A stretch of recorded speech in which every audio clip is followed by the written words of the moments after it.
အားလုံးပဲမင်္ဂလာပါဒီနေ့ကတော့ဒီပေါ့နော် and4 grammar ဖြစ်တဲ့ sukimas ဆိုတဲ့ grammar လေးနဲ့ပတ်သက်ပြီးတော့ sharing လုပ်ပြပေးသွားမှာဖြစ်ပါတယ်ဒီ sukimas ဆိုတဲ့ grammar လေးကပေါ့နော်သူကသူ့ရဲ့တွဲဆက်ပုံလေးတွေပုံမှာလိုက်ပြီးတော့ခါကြတော့အသေးပဲလေးတွေပြောင်းသွားပါတယ်အရင်ဆုံးကတော့ mass ပေါ့နော်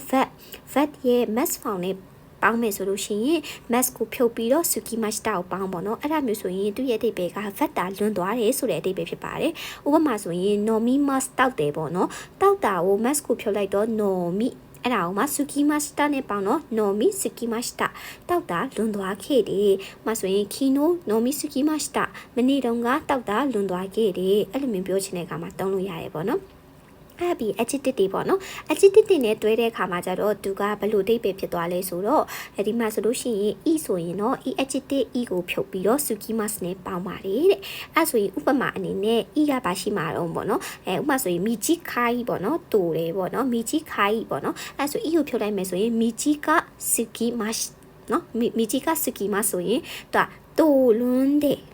val adjective လွန်းတယ်ပေါ့နော် adjective ထည့်လိုက်တော့ပေါ့နော်ဥပမာဆိုတိုလွန်းတယ်ရှည်လွန်းတယ်ဥပမာဆိုရှင်လှလွန်းတယ်မဆိုနောက်တစ်ခါပါရှိမလို့ဒီလွယ်လွန်းတယ်ပေါ့နော်အဲ့လိုပုံစံမျိုးတွေပေါ့နော် adjective လေးထည့်ပြီးတော့လွန်းတယ်ဆိုတဲ့ပုံစံမျိုးမှာသုံးပါတယ်နာ adjective ဆိုရင်လည်းနာကိုဖြုတ်ပြီးတော့ sukimas ကိုပေါင်းပါတယ်ပေါ့နော်ဥပမာဆိုဒီမှာဆိုရင်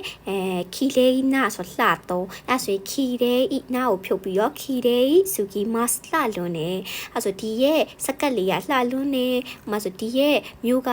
ပေါ့နော်ရှုခင်းတွေကလှလွန်းတယ်အဲ့လိုမျိုးလေးတွေသုံးချင်တဲ့အခါမှာသုံးလို့ရပါတယ်တော့ vat နဲ့ဆိုရင် vata လွန်သွားခဲ့တယ်ဖြစ်ပြီးတော့ adjective တွေနဲ့ပေါင်းတဲ့အခါမှာလေတော့ adjective လွန်တယ်ဆိုတဲ့အဓိပ္ပာယ်ဖြစ်ပါတယ်ဥပမာလေးကိုတစ်ချက်သွားကြည့်မယ်နော် kino nomi sukimashita ခုနကပြောသလိုပဲမနေ့တုန်းကတောက်တာလွန်သွားခဲ့တယ်နော် nomi မဆိုရင် mass ကိုဖြုတ်ပြီးတော့ sukimashita ပေါင်းရင် nomi sukimashita ပေါ့နော်အဲ့ဆိုရှင်ပြောတယ်ပေါ့နော် mas ကပြောရမလားပြောတာလွန်သွားခဲ့တယ်ဆိုရင် mas ကိုဖြုတ်ပြီးတော့ sukimashita ပြောတာလွန်သွားခဲ့တယ်အဲ့လိုမျိုးပေါ့နော်မှာဆိုရှင်ဘာရှိအောင်မလို့စာလုပ်တယ်ပေါ့နော်စာလုပ်တာလွန်သွားတယ်လို့ပါတယ်ပေါ့နော်ဘန်ကျော်ရှိမှာဆိုရင်ဘန်ကျော်ရှိsukimashita စာလုပ်တာလွန်သွားခဲ့တယ်မင်းညတညလုံးလေး24နာရီလုပ်သွားတာမျိုးပေါ့နော်တကယ်တော့မလုပ်ပါဘူးပေါ့နော်အဲ့လိုပုံစံမျိုးတွေမှာလည်းသုံးလို့ရတယ်ပေါ့နော်အဲ့ပြီးတော့နောက်တစ်ခုကတော့ adjective တွေပေါ့နော်adjective ကိုဆိုရင်ခုနကပြောသလိုပဲ e adjective ဆိုရင် e ကိုဖြုတ်နာ adjective ဆိုရင်နာကိုဖြုတ်ပြီးတော့ sukimas ကိုပေါင်းမယ်ဆိုရင်နာနီလွန်းတယ်ဆိုတဲ့အဓိပ္ပာယ်ဖြစ်ပါတယ်အဲ့တော့ဒီမှာဆိုရင် konosuka to mijikai ဆိုတော့ mijika sukimas ဒီစကတ်ကတိုလွန်းတယ်ခွန်းကင်တော့ဒီတစ်ချက်ရဲ့မွန်တိုင်ဝ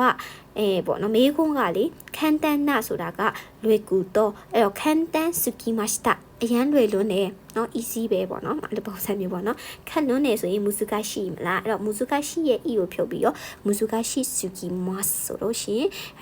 ခက်လွန်းနေပေါ့နော်အဲ့လိုမျိုး adjective လွန်းနေဆိုရင် sukimas နဲ့ပေါင်းပါverb ဆိုရင် mass ကိုဖြုတ် sukimashita ပေါင်းမယ်ဆိုရင် vata လွန်သွားခဲ့တယ်ပြောတာလွန်သွားခဲ့တယ်တောက်တာလွန်သွားခဲ့တယ်စားလုပ်တာလွန်သွားခဲ့တယ်ဘာအများကြီးရှိတယ်ပေါ့နော်ကြည်တာလွန်သွားခဲ့တယ်အများကြီးပဲเนาะ fat လေးတွေကိုစားသွင်းပြီးတော့သုံးပါနောက်တစ်ခုက adjective ဆိုလေနာနီလွန်တယ်ဆိုတဲ့ဟာလေးတွေစားသွင်းပြီးတော့သုံးကြည့်ပါနောက်တစ်ခုကကြတော့ဒါလေးလည်းလွယ်တယ်ပေါ့နော် fat yasuides yasui ဆိုတာကလွယ်ကူတော့ပေါ့နော်ပြီးဈေးတက်တာတော့လို့လေသုံးလို့ရမယ်ဒီညမှာတော့ yasuides ဆိုတာလွယ်တယ်ဆိုတဲ့အဓိပ္ပာယ်ပါfat yasuides fat ရတာလွယ်တယ် fat mass ကိုဖြုတ်ပြီးတော့ yasui ကိုပေါင်းပါဥပမာဆိုရင် kono tabe mono က tabe yasuides ဒီရဲ့ဆဆတွေကစားရတာလွယ်တယ် fat ရတာလွယ်တယ်ပေါ့နော်ဥပမာကြည်ရတာလွယ်တယ်ဆို mimas မလားအဲ့တော့ mi yasuides ကြည်ရလွယ်တယ်ဒီဥပမာဒီရဲ့ပေါ့နော်ဒီစက်ကားကပေါ့နော်စာတန်းထုမပါဘဲနဲ့တောင်ကြည်ရတာလွယ်တယ်နားလေရလွယ်တယ်အဲ့လိုမျိုးပုံစံမျိုးပေါ့နော် rikai ဆိုနားလေဒီဆို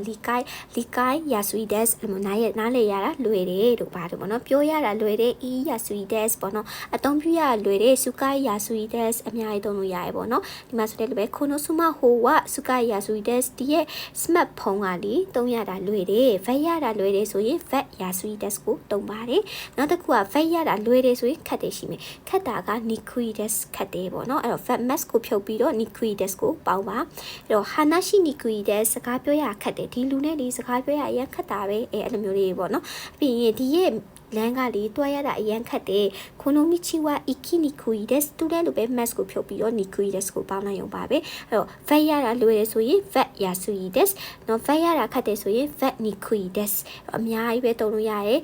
ပေါ့နော်ဟိုမှာဒီဟင်းကချက်ပြုတ်ရတာပြုလုပ်ရတာလွယ်တယ်မခိုနိုလီယိုလီဒီဟင်းရာကနော်ချက်ပြုတ်တီဆိုပါတယ်စုခုရီမတ်မလားအဲ့တော့စုခုရီယာဆွီဒက်ချက်ပြုတ်ရတာလွယ်တယ်စုခုရီနီခွီဒက်ချက်ပြုတ်ရတာခက်တယ်အဲ့လိုမျိုးပေါ့နော်ကိုတီးတဲ့ဗက်လေးတွေကိုအစားတွင်းပြီးတော့ဗက်ရတာလွယ်တယ်ဗက်ရတာခက်တယ်ဆိုပြီးတော့sentence လေးတွေတိဆောက်ပြီးတော့ပြောချပါနော်အဲ့တော့အရှိတုန်းကပြောသလိုပဲပေါ့နော်ဒီလိုမျိုးဘုံပိုးတစ်ခုပေါ့နော်ဒီလိုမျိုးဟာတစ်ခုတီးပြီးဆိုပြီးဆိုတာနဲ့ကိုယ့်ရဲ့ကိုယ်ပိုင် sentence ကိုလုပ်ပြီးကိုယ်တိုင်းပါစက်ကနေထွက်အောင်ပြောကြည့်ပါအဲ့ဒါမှတကယ်ဟိုပေါ့နော်ကိုယ့်ရဲ့တကယ်သုံးတဲ့အခါမှာဒီမှတ်မိမှာပေါ့နော်အမြဲတမ်းအမပြောတယ်ပေါ့နော်စာအုပ်ထဲကဒီဘွန်းရှော့တွေပေါ့နော်လေဘွန်းတွေဥပမာစာကြောင်းတွေ sentence တွေကိုကကြည်တာကြက်တာကောင်းနေဆိုပေမဲ့ကိုပိုင် sentence ကိုတီးဆောက်တယ်ဆိုရင်ပို့ပြီးတော့ပေါ့နော်ဒီမှတ်မိလွယ်တယ်ပို့ပြီးတော့ခါကြတော့ပါစက်ကနေထွက်တယ်ပေါ့နော်ဒါကြောင့်မလို့ကိုတိုင် sentence လေးလေးတိဆောက်ပြီးတော့ကိုတီးရဲ့ပေါ့နော်ကိုကဥမာ fat တလုံးတီးရဲ့ fat လေးတွေနဲ့အစားတွင်မှာဥပမာကိုက ikimas ကိုတီးရထားလိုက်အဲ့တော့ ikimas ကိုတီးရဆိုဒီမှာ၃လုံးရသွားပြီနော်တွားတာလွန်သွားတယ်ပေါ့နော် ikisuki mashita တွားတာလွန်သွားခဲ့တယ်တခုရပါမယ်ပြီးရင်တွားရတာလွယ်တယ်ရမယ် iki yasuides တွားရတာလွယ်တယ်တွားရတာခက်တယ် iki niquidus အဲ့လိုမျိုးပေါ့နော်ဟိုကိုက fat တလုံးရပြီဆိုတာနဲ့ဒီမှာအများကြီးပဲအစားတွင်းပြီးတော့သုံးကြည့်လို့ရပါတယ်အဲ့တော့ fat တွေလည်းများများရပေါ့များများပေါ့နော်ကြက်ထားပေါ့နော်ကြက်ပြီးတော့ ਨੇ ကိုတီးရဲ့ fat တလုံးနဲ့ထည့်ပြီးတော့တွင်အစားတွင်ပေါ့နော်ကိုကဒီကိုတိုဘာတွေကိုလည်းများများချက်ပြီးတော့